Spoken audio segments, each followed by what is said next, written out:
All right. Do I do the intro right now? The intro I'm for gonna do it. the podcast itself. Yeah. Right. Yeah. Okay. I'm going to do that right now. So right now. Okay. This will be before the We've intro. done this probably. I'll before, edit it right? in. Yeah. All right. Hello, everyone. My name is Jen, and I'm head of marketing for Making. We are in New York City at the Brooklyn General Store and La Bien-Aimée booth at Vogue Knitting Live. And we're going to be chatting with some friends. And this friend here, I feel like I know you in real life already, but we just met in real life. Which made me cry. I know. And then there were tears. You which, and Ashley. More of mine, tears. If you've been around here for any amount of time, you know that's a normal thing. That's normal, yeah. Tears, yeah. We accept that. We encourage it. Crying is good. Crying is good. It's good to Gotta cry. let it out. Yeah. Will you introduce yourself to everybody watching, please? I will introduce myself. My name is Mariah. I go by Mariah Knits on all of the things. Started out as one of the teachers on the Making app. It's true. In the very beginning when things started. I'm a certified knitting instructor. I'm also a licensed physical therapist, and those two worlds have somehow combined in the weirdest way. Where did you travel from? North Wales, Pennsylvania. You may know it as Lansdale is also nearby. Got it. There's okay. a Lansdale train station. Most people know that. I do not. That's I just okay. learned something new. Yeah. I love that. All right. So while we have heard your story before, just in case somebody is new watching, what is your maker journey? My maker journey starts out with my grandmother, who taught me to knit and make Barbie clothes. Love it. That didn't stick. Then later I started knitting. I actually started knitting when I started working as a physical therapist. So that timeline has been the same. Awesome. I knitted all throughout being a physical therapist. And then I started with the pandemic. I decided to teach knitting. And that's where the making happened. Do you have a memorable story that is centered around craft? Absolutely. I think my most memorable story, because I keep bringing up my best friend Amy, we go to all of these events together. And when I met her, she didn't knit, and I didn't push it. I knit all the time, so I didn't push it. So right before the pandemic, we came to New York. Her and I come to New York all the time. Like you said, it's not far. Yeah. And she's so kind. She had all of these yarn stores she wanted to visit and take me to. She doesn't knit. We went to these yarn stores together.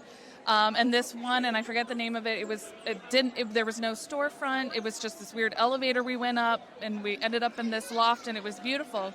And we're looking around, and I look over, and she picked up yarn, and she's looking at it, and I was like, be calm. It's happening. Be calm. It's happening. It's happening.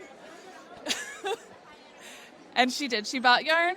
I taught her to knit. Aww. And she's wearing a sweater right now that she knit. We knit it all the time together. We go to these things. So it's my story. It's, sometimes you just have to give them the time to get there. You do. Don't push it. They will come to it when they're ready. It's like the field of dreams. Yes. If you don't push it, they will come. Yeah, I'm pretty sure that's what they said. That's what they said. Yeah. We'll have to fact check that. Kevin Costner, please confirm. Wait, get that fact check. Kevin Costner. I don't think so. Okay, go. No, I want to fact check it though. We're gonna need a fact check on Kevin Costner. I was gonna say Kevin Costner, please confirm, and then I was like, did he die?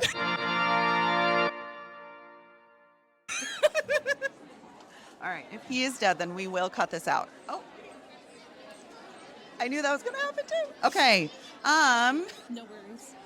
And okay, please don't fall. Okay, good. No one fell. No one fell. That was the most stressful moment of a very long time. Okay. Now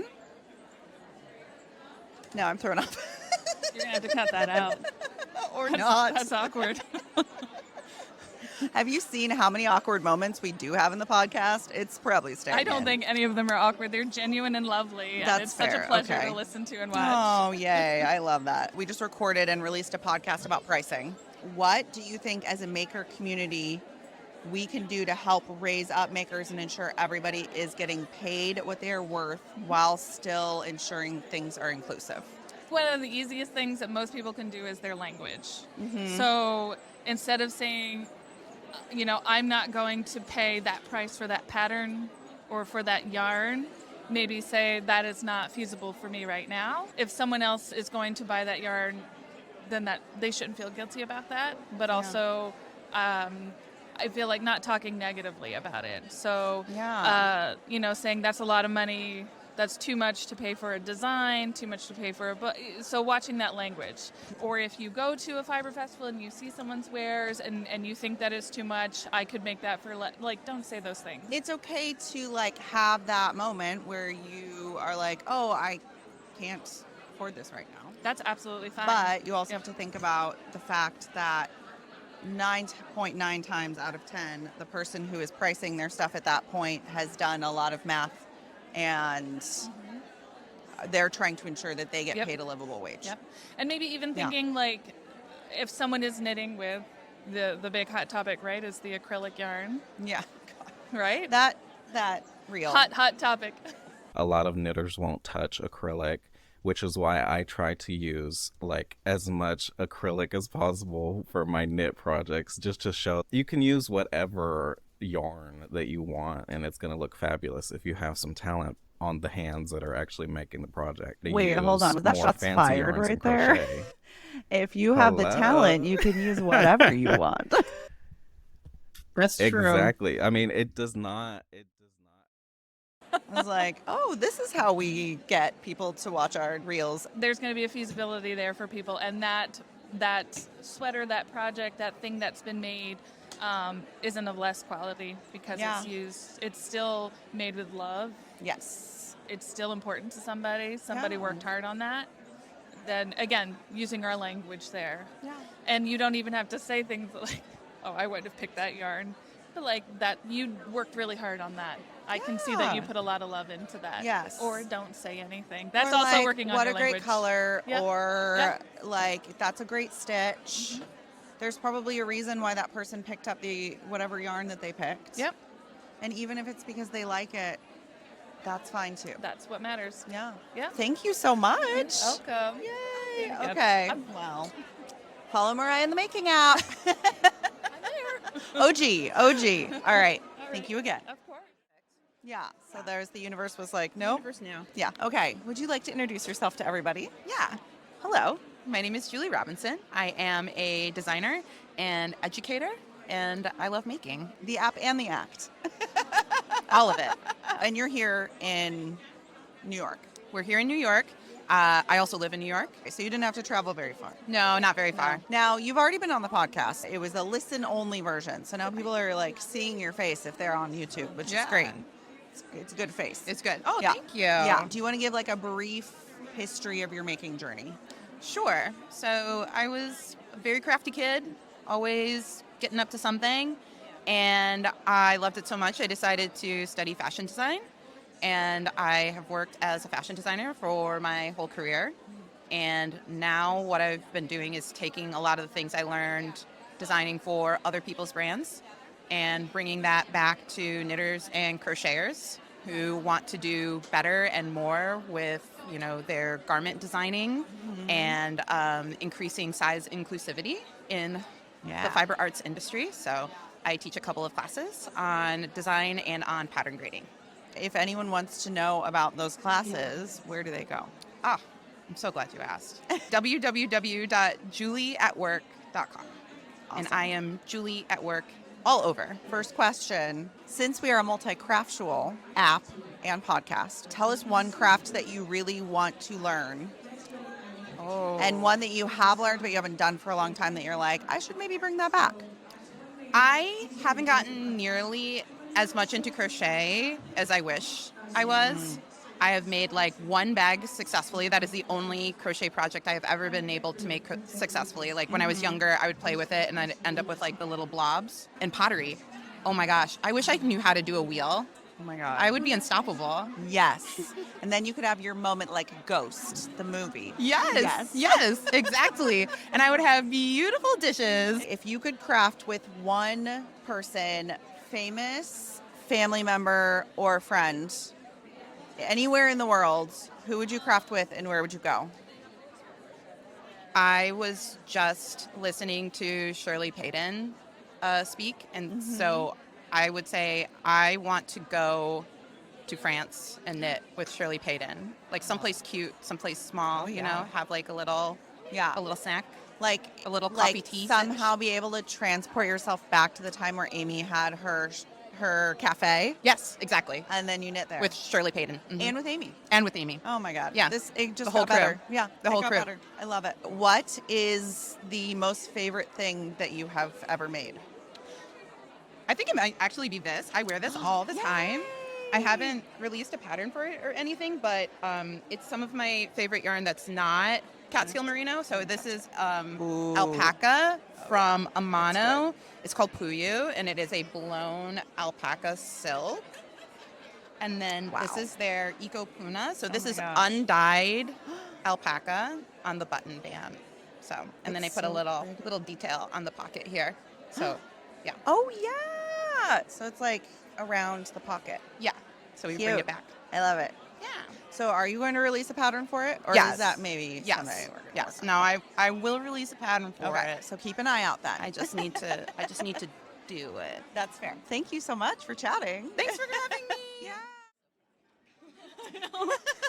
Mom, I made it. I love this. Well, I'm glad that you are here. So would you like to introduce yourselves? Sure. Hi, I'm Sky from Seams by Sky.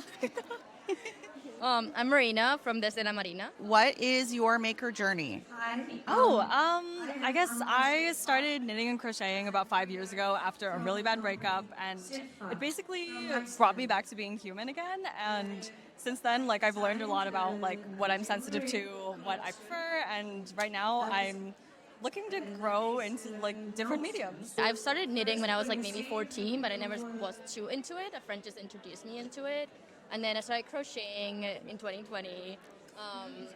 And it really honestly just kind of grew, and it just happened. I really don't have a story like hers. Who taught you how to knit? Oh, one of my really close friends. I don't know. He always shows me a bunch of stuff like knitting, and I always end up really, really much more into it than she is. We're good now. Okay.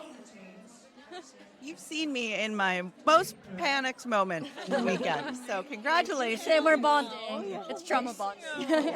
Yeah, exactly. Since we are a multi-craftual podcast and app, what is one craft that you really want to learn that you haven't learned yet?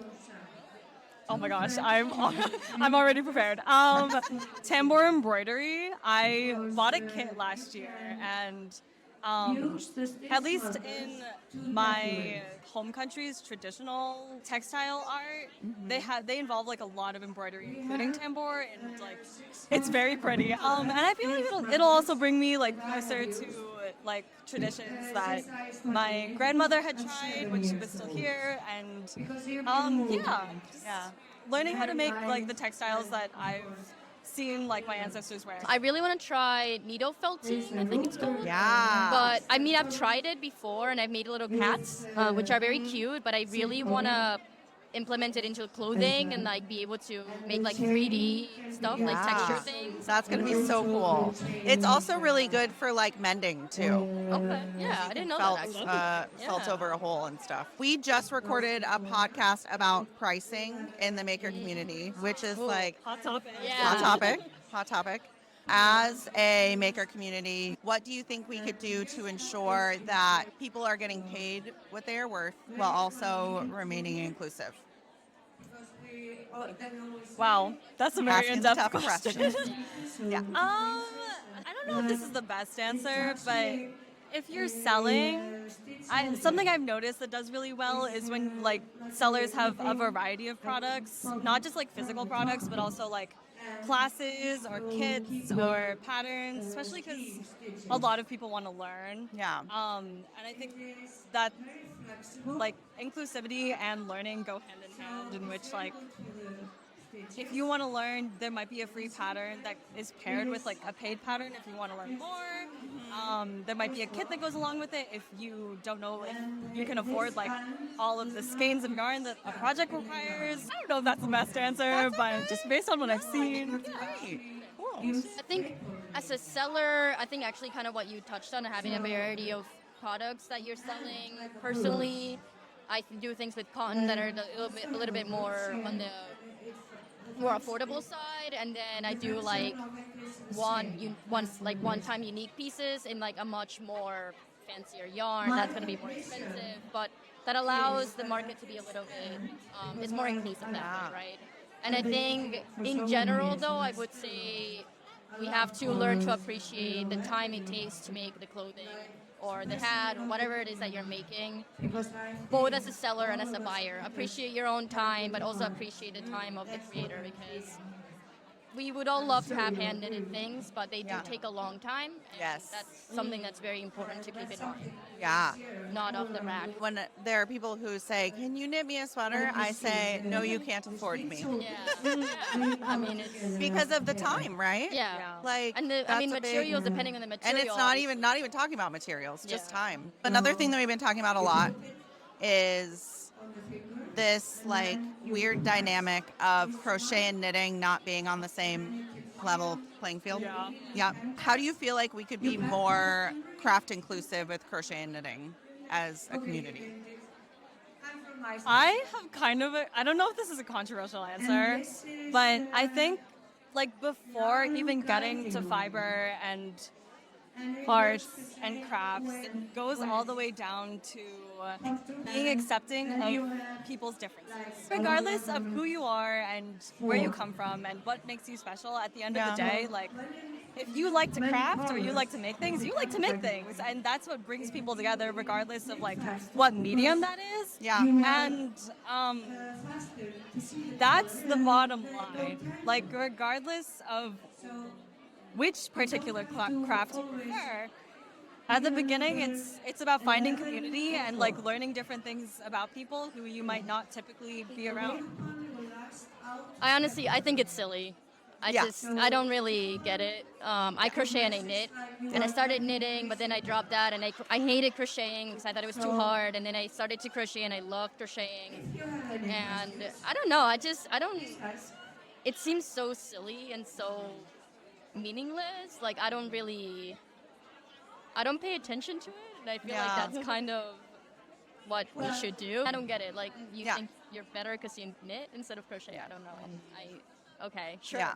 Sure, bye. I don't know. Don't get it, I guess. I don't know. It's just- No, it's understandable. Don't buy into it. Don't buy into it. It's a capitalist scam. We love talking about capitalism and how it tends to ruin everything. Exactly. And we got to the root of it all. All right, right at the end here. Sure. My name is Emma. My Instagram handle is The New York Year. My name is Allie, and my Instagram handle is Allie Ooper Looper. I'm newly on the Making app. Perfect. I just signed up. And what your username on there is? Allie Ooper Looper. Oh, perfect. It's the same. We love when that happens. Isn't that great? Tell us about your current whip. Like, what are you working on right now? I design patterns. Love it. I'm working on a new sock pattern. I'm an art historian in my full-time life, and I look at a lot of beautiful things all the time, and so I make patterns that are kind of inspired from pieces of what I'm looking at. Right now I'm looking at like Venetian architecture, and I have like a cabled pattern that I have in testing right now. Wow. So that's what's on my needles. I'm making a second sample of that. That's so cool that it's like all connected. And literally, what are you literally working on right now? I just started. It's called the Fiora vest. It's a Love little it. kid's vest with little ruffle sleeves, so I'm very excited. Oh my gosh. That's so cute. And how are you liking this? I love it, mostly Good. just because it's a fun conversation starter, and Yeah. I'm always stopped on the street. Multiple people have walked Oh, up I to her. bet. Like, I mean, this is the place to get approached about this, but Yeah. Right. This is the market for a yarn cage, I guess. Yeah. So I purchased this in Copenhagen, and the designer is Geometry, or her handle is Geometry DK. So highly recommend. Yeah. Beautiful, all different colors. Hi, I'm Sidney. I started crocheting about 3 years ago, and I learned to crochet actually in the southern France from a scientist. Yes. What? Yes. So I have a family friend who I was on vacation there visiting her, and she was crocheting, and I was like, "Can I learn?" And so she taught me, and ever since it's been such an amazing thing that I do. That's like the best story. Just like I always get so emotional about it because I love hug you. Okay. We just met, but yeah. It's such an amazing thing to be able to put so much love in. Oh my gosh, yes. So I always get so emotional. No, you are in the right crowd right now. I mean, the making team, we cry all the time. Like, I'm a Cancer, Pisces, Cancer. There is a lot of water. Yeah. Yeah. Okay. Oh my goodness. Yes. So I love making, and the joy of seeing. So my first project was for my niece and for her first birthday. And so just to see her, using the blanket and loving something that I made for her with my love is so special. It really is. There is so much love that we put into each stitch. It's the community and it's the yarn, but it's also just how you feel when you make, right? Right. Like, Right. whether it's how you feel when you give, or you're making something for somebody, Right. how you're feeling when it's like for your mental health. Like, I knit for my mental health. Right, me too, 100%. Yeah. I always feel so much better, Yeah. when I'm doing it. Yeah. Are you from, you are from New York? Yes, I was born in New York and then now I live in New Jersey. Okay. So I work down there. I'm a speech therapist during the day, and then I usually come home and crochet to, wind down from the day. Are you somebody who likes to go out into the world and crochet? I do both. Like if I'm sitting on the beach, I'll be crocheting. I pretty much take it wherever I go if I can. Usually because if I'm crocheting, I'm usually doing like a big blanket or something for babies or for, adults. So I usually have big projects, so I'm always carrying around a big bag. I mean, crocheting on the beach. Yeah. There's nothing better. Exactly. Okay, if you could crochet with one person, and this could be somebody famous, a friend or a family member, but it has to be one person. They cannot know how to crochet because you would teach them. Yeah. And it could be anywhere in the world. Who would you go with and where would you go? So I would say I taught my mom to crochet, so I would have her come with me. And when I learned in Saint-Tropez, at her house there it overlooks the water, so I would say there. Go back. I would say there. And when I do stay there, I usually stay there and I listen to an audiobook while I'm watching the sunrise, and I do a time lapse of the sunrise, and it's the most amazing thing I've ever experienced. So I'm super fortunate and grateful to have that experience, but that's where I would go again. Can I come with? Yeah. Since we are a multi-craftual podcast and a multi-craftual app, what craft do you not know how to do that you really want to learn? There's two. I really want to learn to sew, and I really want to learn to do rug hooking. I'd love to do both of those. That is a good one. Yes. What is your current whip right now? What are you working on? I'm currently working on a baby blanket. It's double crochet and then 3 double crochet together. So it's kind of like it's a granny squares, but a modern granny square. I don't know the name of the stitch.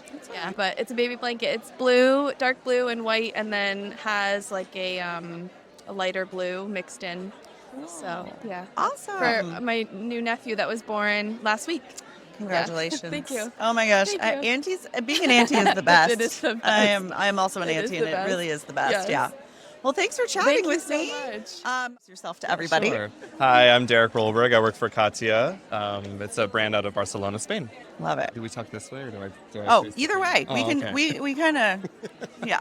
You can put that in there if you want. Perfect. Yeah. There are some things that I refuse to edit out. And like this is natural, so we're not robots. So you're here. Yeah. You have a booth. We do. We came last year. I think it was our first time last year. We had a big fashion show, and then this is kind of our swan song. Came back to actually be able to sell. So we're distributing ourselves. We have all of our yarns are available online on katia.com. What is your favorite yarn that you sell? My favorite right now is Hero. Hero is 94% virgin wool with 6% silk. And it's a beautiful variegated yarn. One ball is one shawl, which is how I've been selling it today. And That's perfect. And, That's a good tagline. Beautiful accordion stitch. So it's an easy repeat for newer knitters. So let's talk about you for a second. Certainly, yeah. What is your maker journey? I went to visit my mom in southern Missouri when she lived in Branson, and I said to myself, like, I need a hobby living in New York. I'm sitting at home watching Netflix all the time, and I saw her crocheting, and I remember her making these acrylic blankets when I was a kid, just these big squares, because she's a nurse of 40 years. And so coming home after work, she was just, that was her mindless kind of activity just to kind of get through the night. And I said, I want to learn how to make a granny square. So my first one was terrible. I don't even think I have it anymore. I should have kept it. That was my next question. But I took that knowledge and I went home and started making blankets and scarves and hats. And I came home and my mom goes, "Who taught you how to do this?" I go, "You did." She goes, I don't even know how to crochet." I go, "But you know how to do a granny square." Yeah. My mom's a knitter. So she makes beautiful garments like sweaters for my dad, like cable work, things like that. She was the dowel knitting or the dowel crocheting. She was really big on that too. Yeah. So I just always remember her crocheting, and she said, "I didn't teach you any of this." So I learned a lot on YouTube. Ravelry was a really great start. I joined a lot of men's groups on Facebook and Instagram just to kind of get some ideas and bounce off from other people in my own community. The LGBT community was really cool. And then Lewis from Brooklyn Boy Knits said, "Hey, I work with Katia. They need someone to help them run their booth." And last year was my first year here. So this is my first knit sweater ever made, color work. It's the Let Lopi anniversary sweater, but I couldn't afford it, so I got knit picks, and I made this out of wool of the Andes worsted. So I'm really, really happy with how it turned out. It's beautiful. Thank you. Congratulations. Yes. That's knitting since I the mean, pandemic. that's your first sweater. This is my first sweater. Pretty Color amazing. work too. It's pretty amazing. I know. Bottom up is much See? easier, everybody. I'm just Yeah. saying. Oh, I think it's the other way. Really? Yeah, I because think all the make one, hard must stuff make is one, at the right? beginning, Yeah. and then you can just sit and watch Netflix. True, Or true, The Real true. Housewives or whatever, Yeah. whatever I'm you're. a big true crime fan. That's what I. Oh, yes. A lot of murder. Okay. A lot of murder shows. There was an illustrator that I interviewed in Barcelona, and she was saying that she used to be so into true crime while she knit and drew. And then every time she would look at a drawing, she would remember the crime that she was.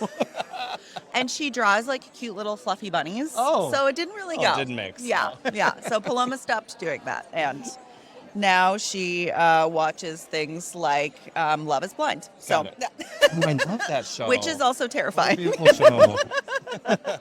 Love is Blind comes up a lot in Yeah. these conversations. You've been in the crafting community, I mean, comparatively, not as long as a lot of these people. No. Okay. I started knitting in the pandemic, so Yeah. it was kind of I want to learn how to knit continental because I already hold my yarn in that hand. Yeah. And purling was the hardest thing to learn, but once you get the knit and the purl stitch, you can learn anything. I mean, I'm my next journey is German short rows. I think that Yes. I need to learn how to shape it back a little bit better to do the top up top down. So that my journey is continuing, and I really like color work, and I'm getting so much inspiration that the gala event yesterday, I was weeping at the table. It was so sad. Amy made us I all loved it. cry. I mean, her story is so beautiful. Oh, yeah. Yeah. And I lived in Germany for a while as a nanny. I took care of kids right after high school, and it's just that sense of travel, and now that I can travel with knitting, I'm or crafting in general. I mean, Yes. crochet is still close to my heart. I wore a crocheted sweater yesterday. So it's just, everything is just so cool. I love this community. Everyone's so warm and welcoming. Reminds me of my mom, and then there's people like us that are in our 30s and 40s, and we're just kind of doing our thing. And then, the younger crowd is just coming in. I work at a bar on Sundays from 12 to close in Astoria or in Sunnyside. And I'm starting a knit night. And that inspired me yesterday. I said, I have to get this off the ground. Yes. Yeah. I think it's important that we come together as much as we can, if we can, and if we feel comfortable. I agree. Yeah. Okay. So being in the maker community for as long as you have, what is one thing that you think we're really good at in general? And what is one thing that you think the maker community could improve on? We are celebrating diversity more now. I think that's something that we've really improved upon. The younger crowd, gay people of color, I think that's gay, trans, everything. Yeah. It's really, really cool. And I want to see that continue.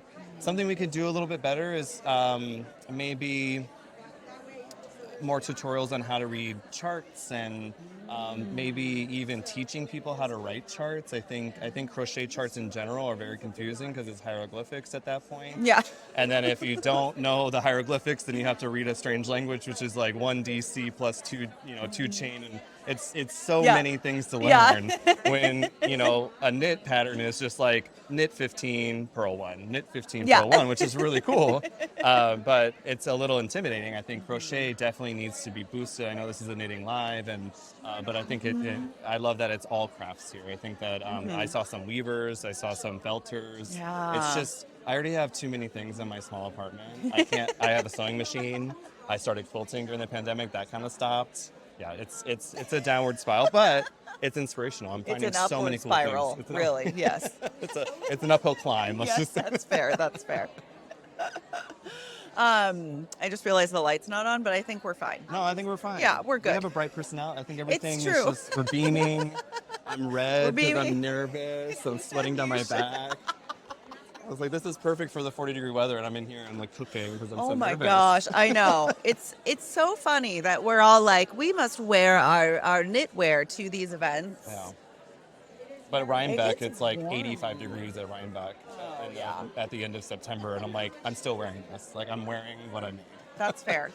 Here's what I will say. When we did Flock this last year, it was in August in Seattle. Okay. So it was like the 1 week where it was humid. I don't know. It doesn't really get humid. It's humid, but not like humid and hot Cold in Seattle. Yeah, I know what you're talking about. The 1 week. Yeah. And so I was like, what am I going to wear? And so like I wore my knit socks and then just wore like a t-shirt and shorts.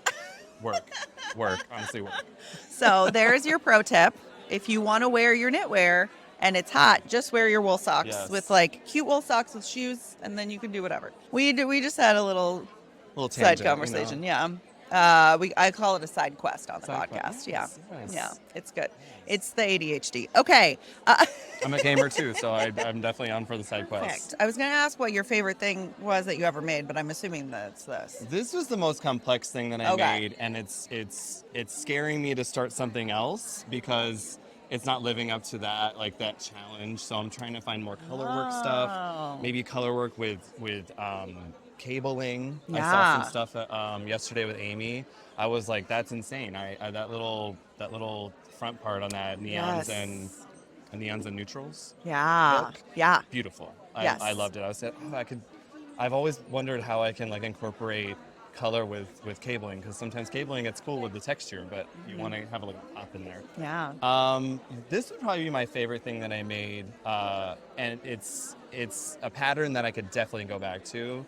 I collected some yarn from Katia that I'm able to kind of get through and doing another sweater. So I'm going to go to H&H in Cologne in March, mid-March, and if anyone's there, I'd love to meet you there and come by our booth.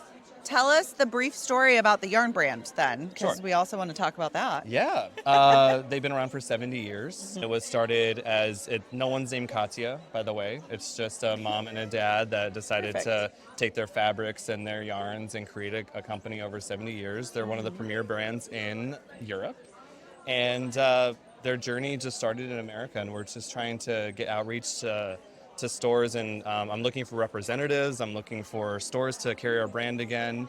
We distribute ourselves from Milwaukee, which is really nice. It gets to almost anywhere in the U.S. within 5 days-ish.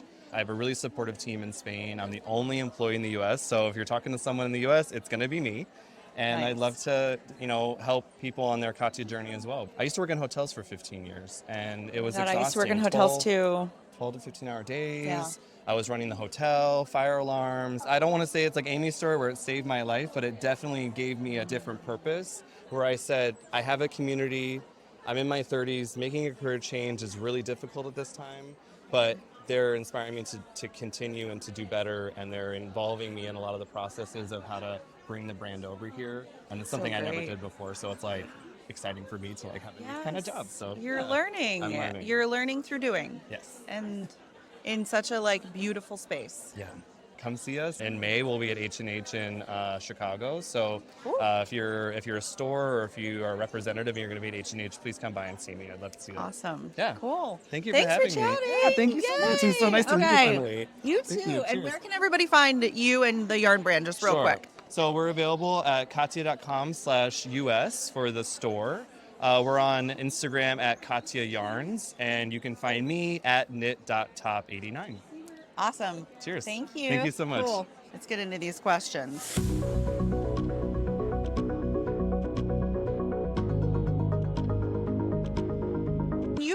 York fairly often because it's not far. It's not far, yeah. If you were to pick like one place to sit and knit, where would it be? I'm going to forget the name of the park. I think it's Bryant Park. That makes sense. She's not going to be able to hear me, so my bestie is here. And we go What to... park do you like to knit at? What's that one park that you take me to? Is it Bryant Park? Yes. It's Confirmed. Just Bryant Park, thank you. Yeah. We have our fact checker here. Yes. It's smaller. Yeah. It's quieter. There's fun shopping around. My other favorite place is, and I did just recently knit there, is the Natural History Museum.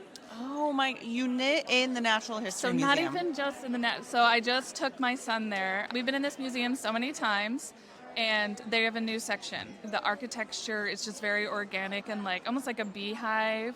And there's a library. And I brought a 9-year-old to a museum, and he was like, "Can we go in the library?" And I'm like, "Oh my God, he's going to be noisy." He was perfect. It was quiet. It was calm. So if you go and you need to escape the loudness and the chaos, it was so lovely. Where is your favorite place to craft in New York? Hi. I'm not gonna lie, it's my bedroom.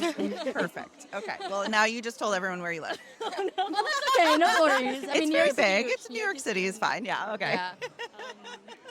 I mean, for me, I'm not from the States, so I'd Well, say... you're visiting. Yeah. I mean, always Central Park. There's so Yeah. many places to go, so many, like, places to hide.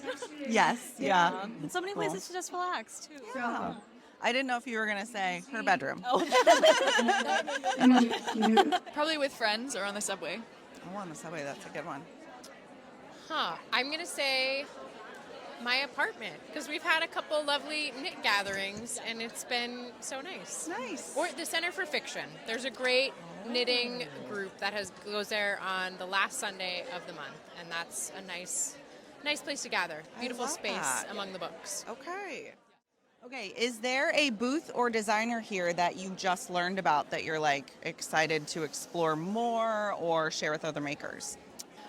Haynes House Yarns is here. Okay. And my friend Amy and I always seem to find them. And Uncle Brian makes bags. Uncle Brian's bags. And he, last year when we were here, my bestie went and talked to him, and she's like, "I like this pattern, but I like this leather, and can you put this?" And designed a whole bag, and he made it for her. Oh my So God, I love check out it. Uncle Brian's bags. Uncle Brian's bags. That's what I would suggest. There it is. Perfect. We have their business card. But Is it in your bag? You can pull it out. Tessa's designer yarn. Yay! Yeah. Cool. I Okay. think they have such a wide selection, and I've, at least like in local yarn stores or like locally dyed yarn suppliers, I have never seen so much yardage in one skein. I'm definitely coming back for more eventually. Cool. Do you have somebody else? Yes, I have a different I one, love if this. that's We're okay. sharing so much right now. Murky Depths. They have a very beautiful, like, hand-dyed look to them almost. I don't know. I really want all of their stuff. Yeah. But I'm on a budget, so. Fair. But definitely. Keep the card. I then. have the card. Yeah. I'm excited about Cowgirl Blues. I just discovered them. It's like their fibers are from Africa, and I just bought some very fluffy mohair that I'm super excited about. Camellia Fibers is the one that I was excited to see. I've seen their stuff online for literally years, and I've never been able to see And it in you person. finally got to squish it. Yeah, I did. Yeah. They have a great squishy DK. Have you ever heard of rosebud thorn? Yes. What is your rose? What is your bud? And what is your thorn of the crafting community?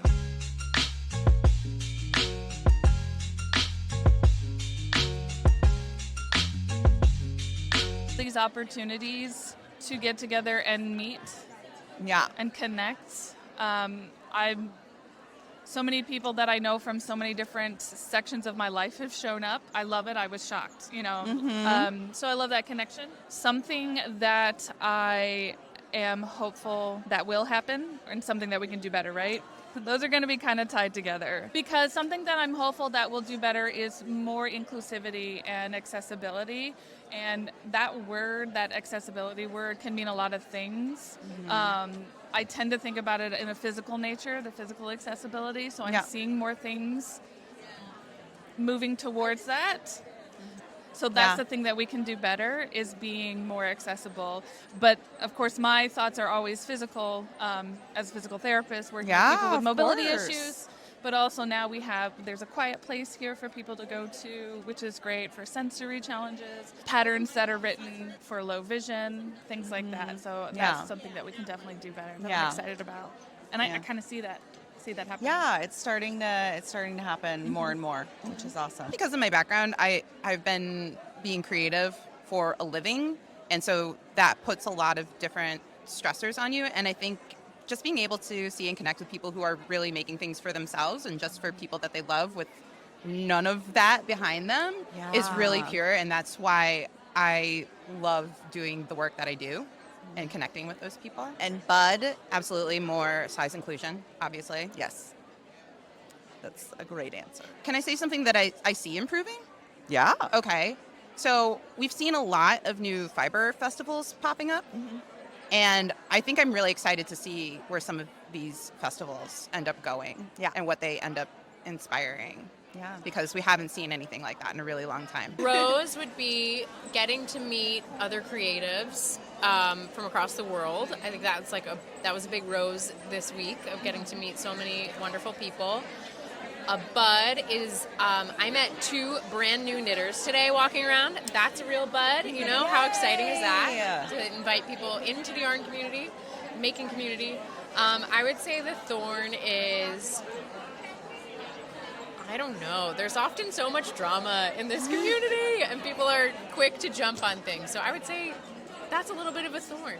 Cut it out. Some of the dramatics that go on. So the rose, I think we know one another and we're in each other's feeds every single day. And I feel like meeting people at events like this, you just have like suddenly a connection with someone that you know what their project is, you've loved something that they've made in the past. And I love getting to meet people in person at having known them online. And I also agree, like the bud is meeting people in the wild who are just like, oh yeah, I know how to knit, but like I've never done it before. I'm like, you should go to a yarn store and like absolutely dive in.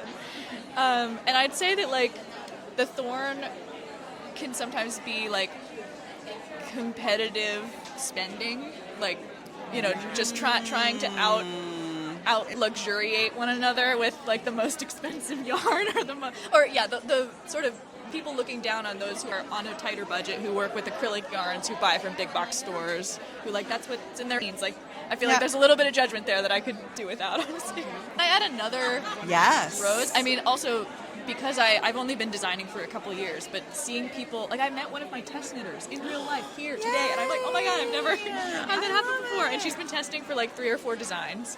And just seeing people actually make something that was an idea in my head that like I kind of created, obviously isolated on my own, and I have the original sample, but then seeing people create them in real life is really exciting. If you were to describe yourself as a type of yarn or a brand of yarn, what would it be? Ooh, that's so hard. Actually, I would want to be a indigo dyed skein of Catskill Merino.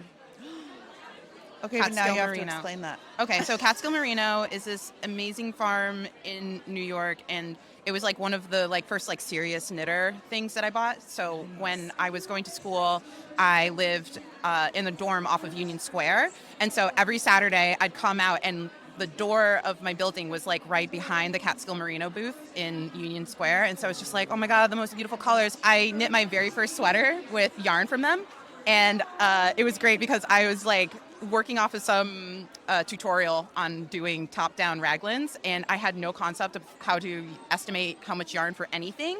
So I just bought what felt like a lot of yarn, and it's all hand-dyed and it's all natural dyed. This was also a point in my life where I didn't know or believe in alternating skeins.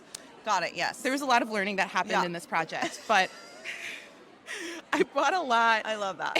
And I got about to the point where I split the body and the sleeves, and I had to go buy more.